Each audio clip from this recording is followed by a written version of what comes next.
For Global Business Update, Michael Wilson joins us now from London. Good morning, Michael. Good morning. Good morning. Let's do caution, basically, is the watchword this morning. Asia markets not doing terribly well.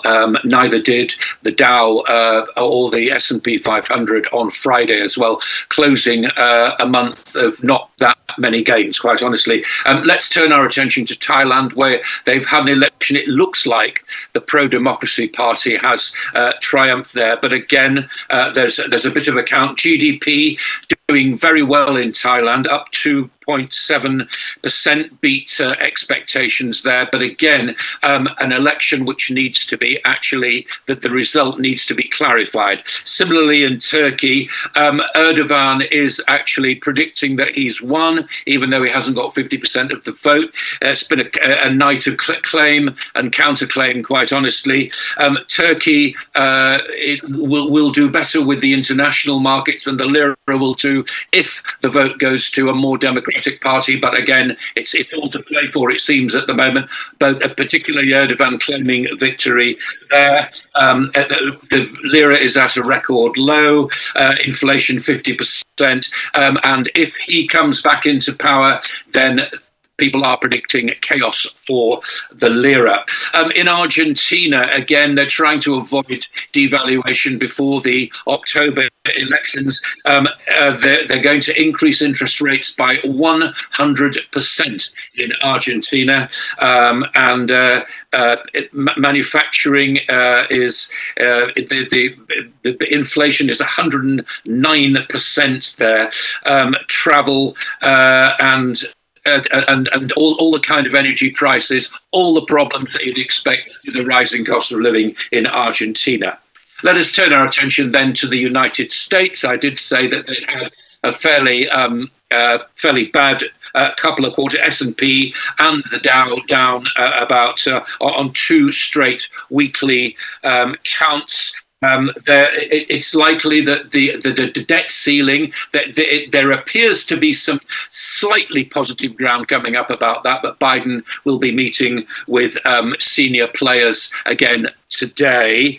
And as far as people not spending money in the United States is concerned, strangely enough, it's China that's helping the US economy, particularly the likes of Starbucks, Disney, MGM Resorts, Procter & Gamble, all seeing their Chinese sales up. Elon Musk, we were talking about this on Friday. The lucky woman is Linda Yaccarino. She is from MGM, where she was. She's now the new CEO.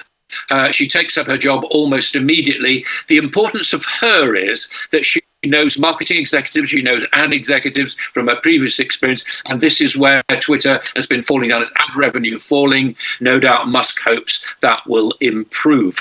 As far as the United States is concerned, also, their top US SAR looking at crackdowns on bitcoins and on illicit digital currencies. She's called Eun Young Choi, and she's been warning that more crackdowns will continue. She regards a lot of the crypto market as not very transparent, and she wants to start with money launderers from taking advantage of the digital system.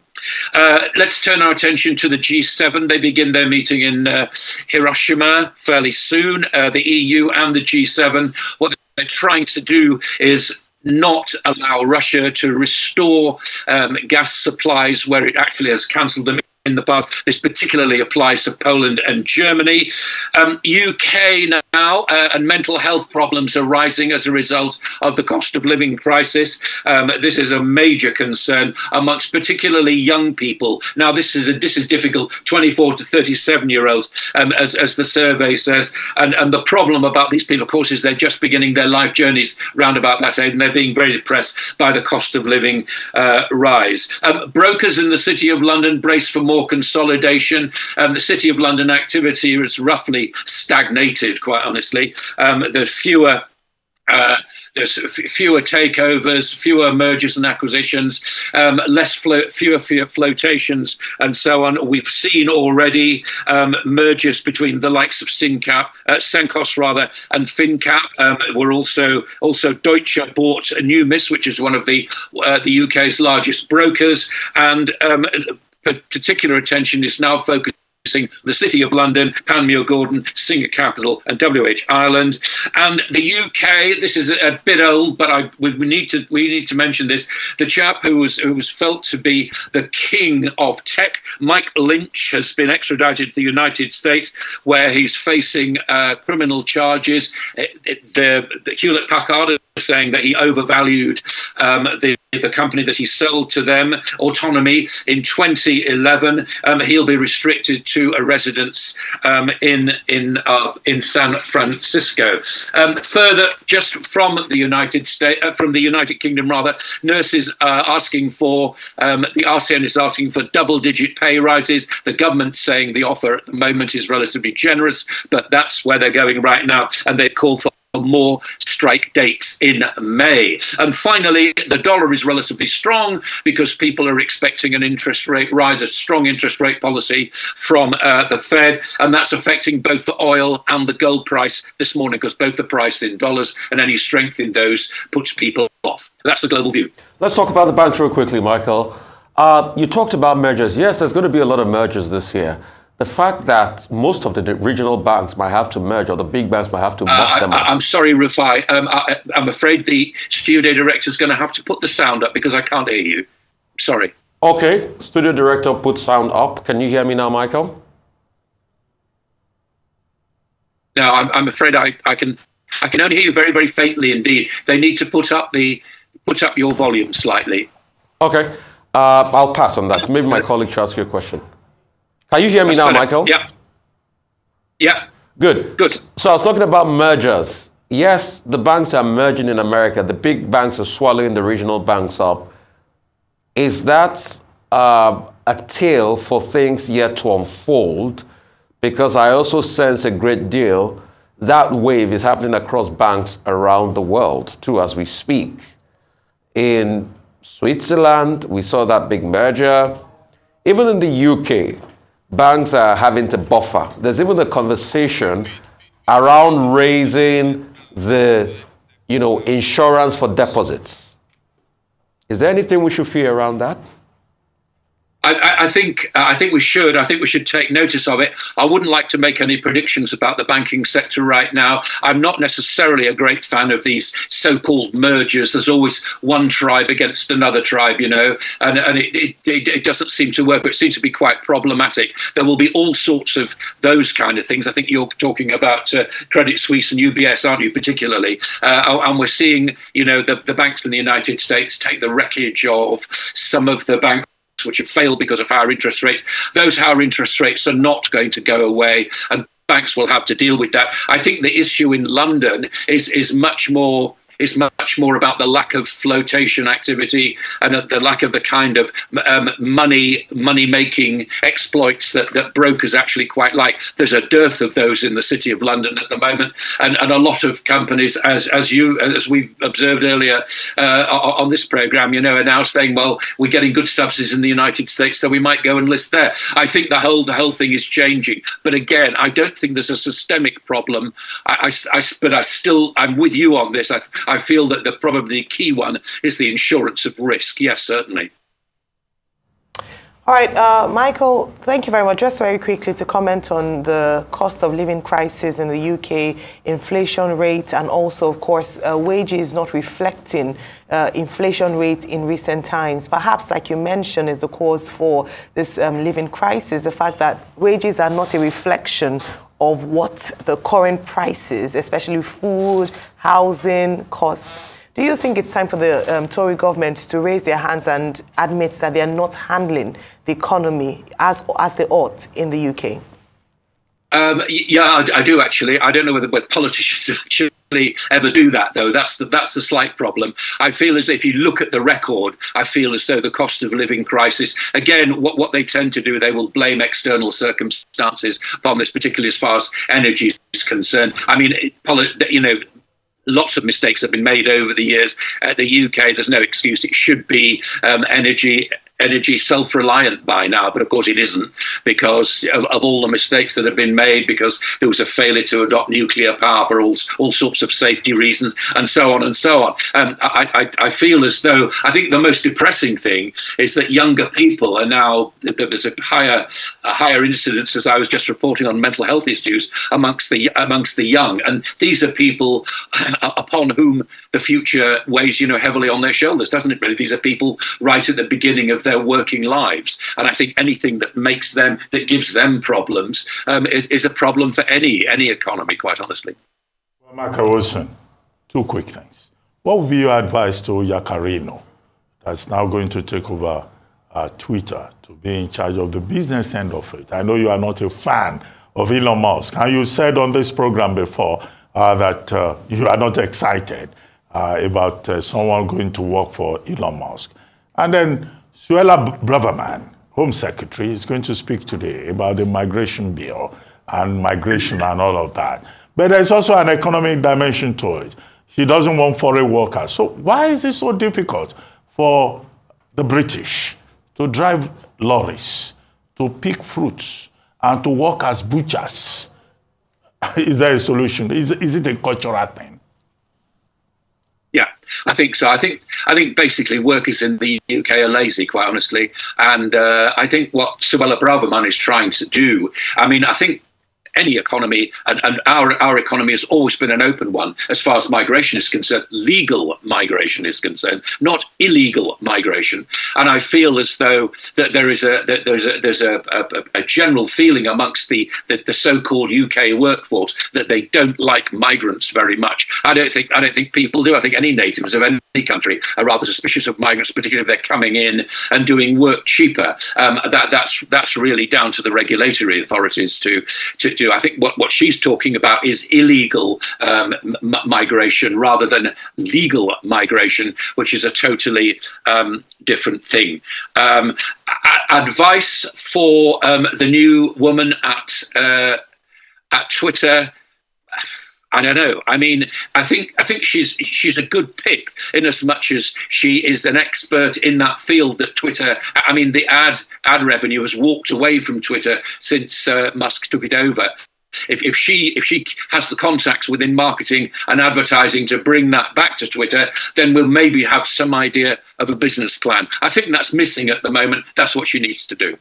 Well, thank you very much, Michael. Now for business updates across the African continent, Rotus Odiri joins us. Good morning, Rotus. Good morning, Doctor. Good to see you again. Welcome back. Good morning, Ayo. Good morning, Rufai. Let's race through this as quickly as possible. The Nigerian Employers Consultative, the NECA, Consultative Association, is pushing back on the federal government's fiscal policy measures, FPM 2023, saying that the excise duties on alcohol, on tobacco, on single-use plastics, on importation of cars is going to put more pressure on the manufacturing sector that is already facing a lot of pressures already. We've gone through the challenges facing the manufacturing sector, lack of liquidity, lack of availability of FX, high levels of taxes, erratic power supply, high borrowing costs, inadequate infrastructure. So the NECA is saying, look, do not implement these new measures. Go ahead and try and formalize the informal sector and tax them. We quickly go to SERAP, the Socio-Economic Rights and Accountability Project. They're threatening to sue the World Bank and include the federal government in its suit if they go forward with that $800 million loan. SERAP is saying that the World Bank, they're urging the World Bank and the outgoing president, David Malpass, to adhere to their standards and interrogate this loan request. They're saying that they should even push it to the next administration. They should give more clarity. For example, the palliatives that are planned to cushion the blow from fuel subsidies. What are those palliatives exactly? So they want more clarity, and they're saying that this should not be rushed through. Billionaire Femi Otedola again in the news. He's got a $19 million award from Forte Oil, which is now Ardova. There was an issue back when it was over a share purchase agreement, an SPA, between Ignite's investments and commodities, and I think Zenon Petroleum. Ignite was supposed to get about 75% stake in Forte, which is now Ardova. There was an accusation of a breach of the agreement. It went to the London Court of International Arbitration, the LCIA. They awarded Zenon, I believe, 3 out of 4 of what was put forward before them. And so now all the stakeholders, of which he is the largest one, is getting their awards from that arbitration. So Femi Chiloda, he continues to, ladies and gentlemen, to rake it in. Central Bank of Nigeria, they had a retreat. They're saying they're going to double down on inflation, talking about trying to bring it down, talking about the number of issues that the globe has been facing in terms of inflation. But we've said this several times on the show. Can they do it? If you look at, again, the food supply shocks that are facing the country, and in terms of what the Central Bank governor himself identified, increase in road transportation costs, security issues in food-producing areas, legacy infrastructure challenges, it's out of the purview of the monetary policy side. It's the fiscal side that has to do that. They've increased security. Insecurity as well. They've continued to increase interest rates, but has it done anything? So far, no. Inflation continues to climb. So they'll keep doing their side. It's up to the fiscal side to take care of that. We go to Ghana.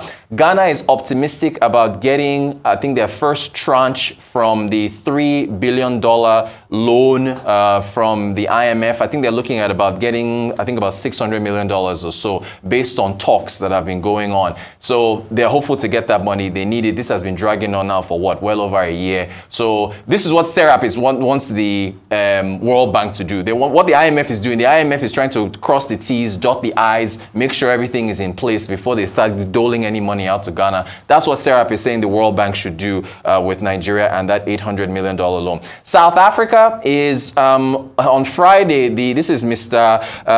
Kosientsho Ramogopa. He is the new Minister of Electricity for South Africa. And in a press release on Friday, they announced that they're, because the load shedding is getting worse. I think they reached stage 5 or 6, which is about 12 hours. And they are threatening to go even further to 15, 16 hours of load shedding. So they are offering an incentive of, I believe it's 3 million rand if you can reduce your power consumption by a full megawatt. And that full megawatt is quite a lot in terms of what it means. I think you can power like 2 refrigerators for like a whole month or a year or something. So they're going to verify those who have reduced their power consumption, and they want to do that in order to make sure that they can try to reduce the impact of load shedding, because again, it's seriously impacting the South African economy. And then remember Friday, we had a talk about Dubai. I got some numbers for you, yeah. Okay, not sure, I think they'll let us know if we have this video. Kevin Fredericks is a comedian who took a shower on Emirates. Do we have that? Let's see if we do. In the plane, got a shower. You can take a shower on the plane. If you want to take a shower on the plane, you can take a shower on the plane because they got a shower on the plane.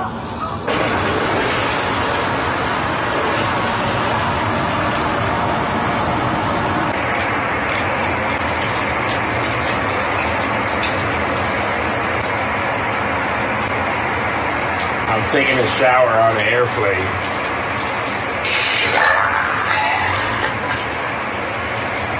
I'm taking a shower on an airplane. Yeah. I never did that. All right, now we talked about the top 10. Remember, Ayo, you were making the argument that Dubai was missing business from Nigeria. Again, that's Emirates, UAE. Let's look at the top 10. I went to pull up the numbers. Your top 10 visitors to Dubai in 2022. Oh, yeah, no. India, 1.8 million. Germany, 1.3. Oman, 1.2. UK, 1.04 million. Saudi Arabia, 758,000. Russia, 590. Pakistan, 422,000. The USA, 364. France, Iran, Nigeria not in the top 3, Numbers not don't in lie. the top 5, not in the top 10. I don't think Nigeria is even in the top 15. Please give me 2021 figures. I think we do have the regions. I don't know if we have the regions, but if you look at the regions, Africa, okay, good. You can see Western Europe, 21%. GCC is the Gulf countries, your Oman and Bahrain. Southeast Asia, 17%. MENA is the Middle East, North Africa, so Egypt. Eastern Europe, 10%. America, Africa, only 5%. North. So the numbers don't lie. The numbers are not real quickly, I want to go to ESCOM. ESCOM, yes. Yeah, the real power, quickly. this thing, yeah. So there's a big power problem. But the problem is most of the power plants are moribund. Yeah. And the quick investment to turn it around is a far cry. So this thing you're talking about, schedule, load shedding and everything, I think South Africa is about the only country that has an app for you to know when the power will go off. Right. So the app shows you the level and the stages and all of that. But amidst all of this, you see, let's not be delusional. They're still trying out 33,000 megawatts. Yeah. All right. But it's just that they need about 56, 57,000 thereabout because South Africa was not outlaid like Nigeria. Nigeria, the system got destroyed at an early age, so we knew how to incorporate generator into our lives. Yeah. But most businesses hardly have generators in South Africa and all of that, have regulations and all of that. But increasingly, people are beginning to look for methods like that, even solar and the likes. Yeah. So that is what is happening. It's a problem. And also, there's massive scale corruption. You think you've got corruption in Nigeria? In ESCOM, it's pretty the terrible. corruption is madness. Yeah. That's just it. I think the second story about the CBN, And the inflation, CBN can only do their part, raise interest rate, which is the textbook, regime to be able to tackle inflation. But the problem is, who sorts out the legacy issues? Right. And that's where government and leadership comes in. Exactly. And that's why when you see our senators, Jocelyn, who's going to be National Assembly, I'm like, you guys are not even solving the problem. The problem is not about who's going to be National Assembly chief or Senate president or all of that. It's how we can tackle the problem of insecurity. Right. Take, for instance, year on year, agricultural produce and agricultural outcomes have depleted in the food basket of the nation, which spans for Benway upward. Indeed. Let me even shock you, Rotus. Insecurity cases are grossly underreported in this country. Out of 10 incidents, maybe 2 or 3 gets the mainstream media. Right. So a lot of these farmers are having a hard time. That's why you see that food inflation keeps going up. Also, depleted infrastructure. We said we've done rail, but we've not been able to use rail to be able to cargo food and everything down. Indeed. So it's not gone across. And that's why I say, even in our rail expansion, I think what we should have done, rather than putting all those investments in standard gauge, is to be able to optimize those money to fix our narrow gauge lines, to be able to use it to move agricultural export. Because you see, we still have colonial made narrow gauge lines all over the country, but they are in bad shape. Take, for instance, that's why I was asking former Transport Minister Rotimi Amechi the other day when they said they completed the Ibadan narrow gauge. I said, why are you taking people to Omiadio when there's a narrow gauge line that terminates in Dugbe, in central Ibadan, and you're putting people outskirts of Ibadan? So those are the questions I keep asking. He said, oh, maybe private sector will do that. So for us to be able to get production up and running, see how we can resuscitate the narrow gauge lines in the first place, get agricultural produce in, fixing security problems. It's been 12 years we've been fighting a war against crime, criminality, insurgency, and Boko Haram in this country. Fix that so that the economy figures can return. Then you can start seeing a downward trend in inflation. CBN will keep raising interest rate, squeezing liquidity of businesses that raising need it in the first borrowing place. costs. And the government is not doing any better. The government thinks this is the time to be able to tax people in NECA. You put excise duty on food and beverage and things like that. Guess what? The food and beverage sector employs about close to 3 to 4% of your workforce. If you tax them and they stop employing those people, we are doomed. We can't lose jobs now. Think. We don't think in this country. You want to Yes, say well, something NECA before I get aligns- a chance to say? NECA aligns with Dr. Muda Yusuf, who yeah, I saw came your yesterday interview and with said him. exactly Yes, the same thing yes. with regards to taxes, especially its effect on the manufacturing sector. So I hope it would be a persuasion enough for them to be considered. But I'd like to really zone in on Serap's urging. You know, we talked about this last week, and I'm glad that the federal government has come out to clarify that it's not a separate $100 million, which I quite suspected. But the thing is, it looks like they just want $800 million. Yeah, one way or the other. Initially, it was for palliatives. Now that they did not pass, they didn't remove subsidy, they now channeled it to, we want to, social register. And so it becomes a bit suspicious. I think it's quite embarrassing that our own people are writing to World Bank to say, do not, don't give us the loan, abide by your rules of engagement and ensure, because they have only 2 weeks, how are they going to spend the money? Right. So we need to ask these questions.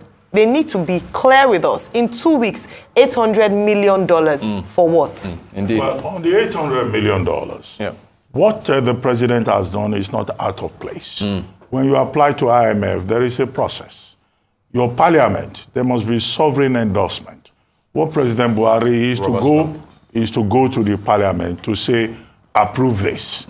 Now, if that is approved, it will be part of the consideration with the IMF. However, where the problem lies is that this is the first time the Nigerian government will be applying for a loan, will be trying to borrow money to offset palliatives.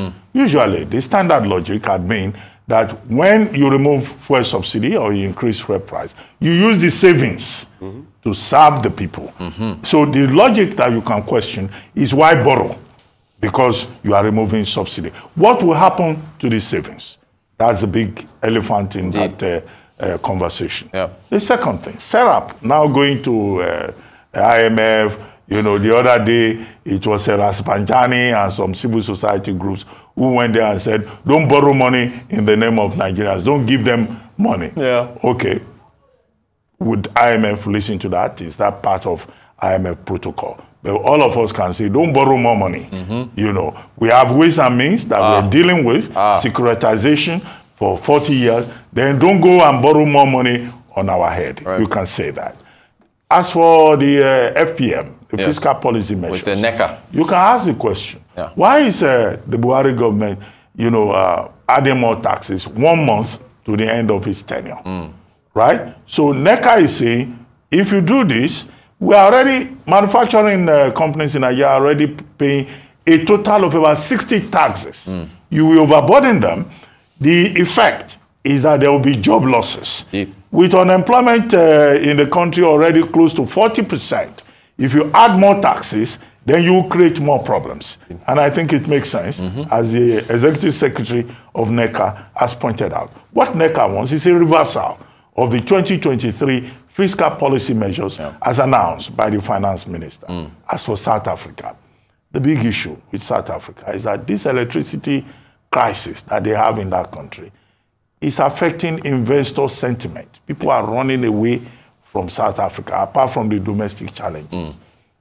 The rand is very weak at this moment against the dollar. So they face very serious economic crisis in that country. The more troublesome issue is that in the last week or so, Ramaphosa's top advisors have been abandoning him.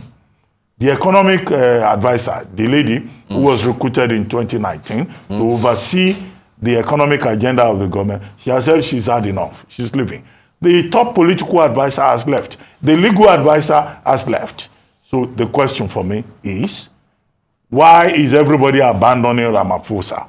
Is that an indication of bigger problems to come? The electricity minister is saying, oh, we'll sort out electricity. The question is how? How? ESCOM has failed. There's no doubt about that. Indeed. You know, and there are lessons that we can learn from South Africa. Because if your top advisors begin to abandon you, then that's a very bad signal. Indeed. And there's an election next year, isn't it? 2024, I believe. So, South Africa's got a lot to do. Thank you very much, Rotus.